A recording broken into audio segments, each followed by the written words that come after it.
mula sa GMA Network Center. Narito si Mel Chanco, Mike Enriquez. Ito ang 24 Oras.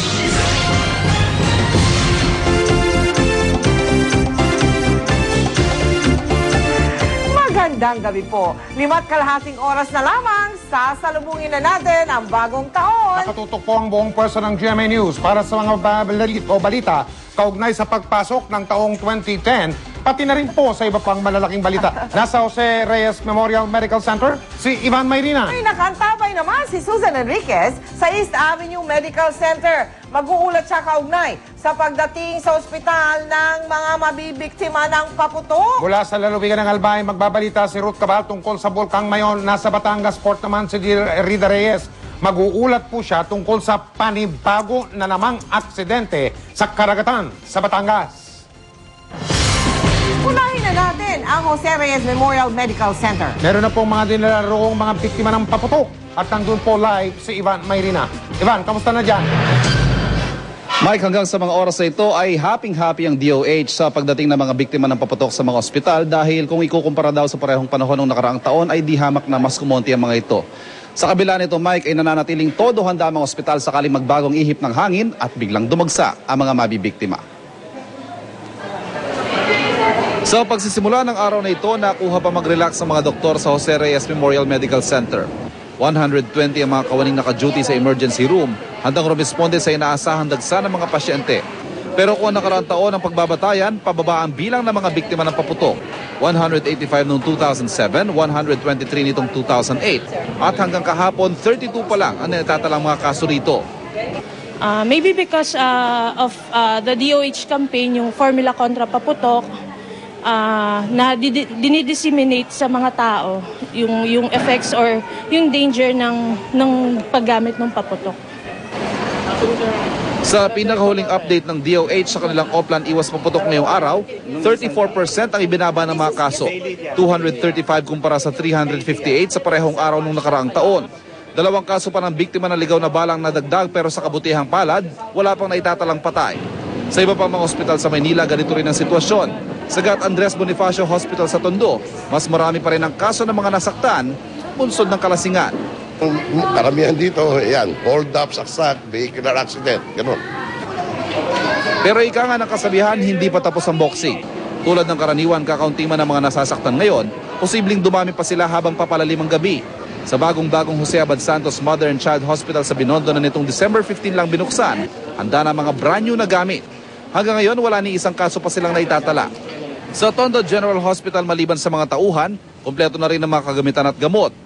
Nagdagdag na ng stock sa mga panlinis ng sugat, antibiotic, burn ointment at mga antitetano. Sa Ospital ng Maynila, bagamat umaasa magtutuloy-tuloy na ang matumal na dating ng mga pasyente, ay patuloy ang pagbibigay babala. Sa hindi pa namin masabi rin, mami, pag gumagabi, usually dyan, bigla na lang nagsushoot yung census eh. Kaya paalala namin, talagang kailangan talagang tutukan to ng mga nanay, mga tatay, yung mga anak nila, bantayan ho mabuti ngayong gumagabi na. Si Health Secretary Francisco Duque nag-ikot kanina sa mga pangunahing pampublikong ospital para tiyakin ang kanilang kahandaan. Kung mapilit ho kayo, ito ho ang sasalubong sa inyo sa bagong taon. So we cannot afford to let our guard down. We have to be as aggressive in our reminder. Mike, maliban sa mga mapuputukan at masasaktan dahil sa sobrang kalasingan, ay pinag-iingat din ng ating mga kapuso sa kanilang pagkain. Sa mga panahong tulad dito, Mike, marami daw ang naiimpatso at naha-high blood, kaya payo nila, kumain lamang po ng katamtaman. Happy New Year, Mike. Happy New Year, Ivan. Nakikita ko dyan sa kinaroroonan mo, mukhang walang mga masyadong pasyente dyan sa likuran mo. Yes, Mike, ang dating ng mga pasyente dito, paisa-isa lamang at nakukuha pang mag-relax ng bahagya ng mga medical personnel dito, Mike. Ano yan? Nasa emergency room ka ba ng Jose Reyes Medical? Yes na, Mike, Jose Reyes Memorial Medical Center, itong emergency room nila. Hindi sila busy, ngayong gabi? Di pa masyado, Mike, pero habang papalalim ang gabi, papalapit ang bagong taon, ay naasahan nating magkakaroon na ng aktibidad dito sa emergency room. Sana makatulog kayo pare-pareho dyan sa kawalan ng pasyente. Maraming salamat at Happy New Year ulit, Ivan Mayrina. Tulad po ng ibang mga pampublikong ospital, doon po sa kinaroroonan ni Ivan sa lungsod ng Manila, handa na rin ang ilang ospital sa lungsod ng Quezon. para sa mga magiging biktima, wag naman sana ng paputok ngayong gabi. Ang nakatutok naman ay si John Consulta. Bukod sa pagdadagdag ng mga kama sa emergency room ng Quirino Memorial Medical Center, nakababad na rin sa disinfectant ang mga gagamiting gunting, forceps at iba pang gamit ng mga nurse at doktor. Ready na rin ang mga gagamiting supplies tulad ng bulak, alkohol at anesthesia para sa mga gagawing operasyon. Sinobrahan na rin ang bilang ng mga hiringgilang kakailanganin para sa mga mapuputukan dahil siguradong tuturukan agad ang mga biktima ng paputok ng anti-tetanus sa oras na may pasok sa ospital. Napakahalaga no kasi ang tetanus, Clostridium tetani, malakas mamalagi sa mga nasunog na balat.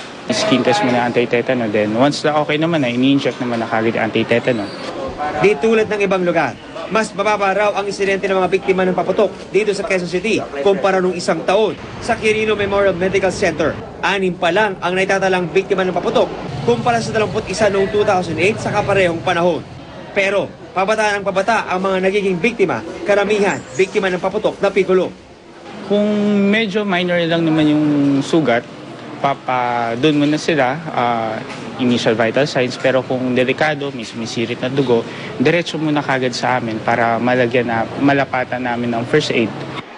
Kahapon pa nakahanda ang Philippine Orthopedic Hospital para umanalay sa mga magiging biktima ng paputok sa pagpasok ng 2010. Sa bahaging ito ng ospital daw dadalhin ang mga biktima para sa proper identification at assessment ng pinsala, habang ito naman ang mga gagamitin sa sandaling kailangan nilang isagawa ang mga operasyon.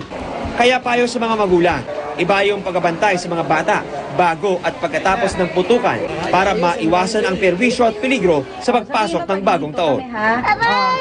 Sige. John Consulta, nakatutok, 24 oras. Naka-white alert code ngayon ang mga ospital sa buong bansa. Ibig pong sabihin, handa mga ospital at mga staff nito sa mga dadaling pasyente ngayong maglalapit na ang bagong taon. Bukod sa aasikasuhin mga biktima ng paputok, pinaghahandaan din yung mga isusugod doon dahil naman sa mga masasaktan sa inuman. Nakatutok si Mark Salazar. Sa mga nakakondisyon ng uminom mamaya, pakitandaang ang tama ng alak hanggang tiyan lang at hindi pinaabot sa ulo. Sa Tondo, Maynila, kasamang pinaghahandaan ng Mary Johnston Hospital ang mga isusugod sa kanilang nasaksak o kaya'y nabaril mula sa mga inuman. For the past 5 years, nag-start na bumaba yung census regarding sa mga firecracker injuries. Although yung stabbing sa kanyang mga gunshot, steady pa rin yung number. Yun yung mga cause madalas. Mga nasaksak galing sa inuman, mga nabaril.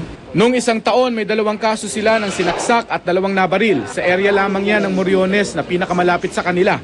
Naka-white alert na rin ang Mary Johnston bagamat maghapong bakante ang kanilang emergency room. Kasado raw sila sa mga dadagsang pasaway na sumalubong sa bagong taon. Last year, nag-start kami magkaroon ng patients after 12. I think we had an average of 20 na firecracker or less than 20 firecracker injuries. Mas pinarami lang namin yung gamit para mas madali kasi yung volume ng pasyente na expect namin mas marami compared sa mga ordinary duties namin. Kabilang sa ihahanda sa ER ng Mary Johnston ang mga itlog. Sa mga magulang, ang puti po ng itlog ay first aid o paon ng lunas para sa mga nakalunok ng watusi halimbawa. Pero syempre, kagyat din dapat isugod sa ospital ang biktima. Sa Philippine General Hospital, maganda ring balita ang statistika. Sa maghapon, 2 kaso lamang ang kanilang ginamot. Kapwa bata na biktima ng pikulo pero kapwa naman pinauwi na. Sa mas malaking ospital na ito, sinusunod ang color-coded triage o yung magkakahiwalay na lugar para sa mga agaw buhay o grabing kaso ng nasabugan. Iba rin sa katamtamang kaso at nakahiwalay rin yung mga minor injuries o pwedeng gamutin ng mabilisan at pwede agad pauwiin. Mark Salazar, nakatutok 24 oras. Alamin po natin kung hindi po ganong karamihan ngayong taong ito hanggang sa mga sandaling ito mga kapuso, ang dami po ng mga naputukan na dinadala sa mga ospital. Sa East Avenue Medical Center naman tayo, nakatutok po doon live si Susan Enriquez. Susan, kamusta dyan? Mike, alam mo, kagagaling lamang dito ni Health Secretary Duque at kasama niya si Dr. Eric Tayag para tiyakin na talagang handang-handa na rin itong East Avenue Medical Center para sa pagsalubong sa bagong taon at doon sa mga posibleng isugod sakaling sila ay maputukan ng mga gagamitin nilang pailaw at paputok. Bukod dito sa East Avenue Medical Center, kabilang pa sa mga pinuntahang ospital, itong si Secretary Duque ang Jose Reyes Memorial Medical Center, ang Tondo General Hospital, ang National Orthopedic at kagagaling nga lamang niya dito sa East Avenue Medical Center para alamin kung kumpleto na lahat, kung ano pa yung mga pangangailangan ng mga pasyenteng dadalhin dito. At sabi nga, pagtiyak uli niya, libre ang panggagamot sa mga dadalhin na mapuputukan, libre din ang putol. So doon sa nakikita ho natin ngayon dito, nandito na yung mga doktor, kabilang na ho yung mga surgeon, ang mga merong orthopedic doctor, merong ENT, general medicine para matiyak ho na maibibigay ang tamang lunas doon sa mga magiging biktima ng paputok. Siyempre, dito ho yung mga gamot. At ngayong araw pong ito ay isa pa lang naman ang sinusugod dito sa East Avenue Medical Center. Ito ho'y nakilalang si Roberto Estanislao. Ito yung nasa buga ng whistle bomb. Mula noong December 21, umabot na sa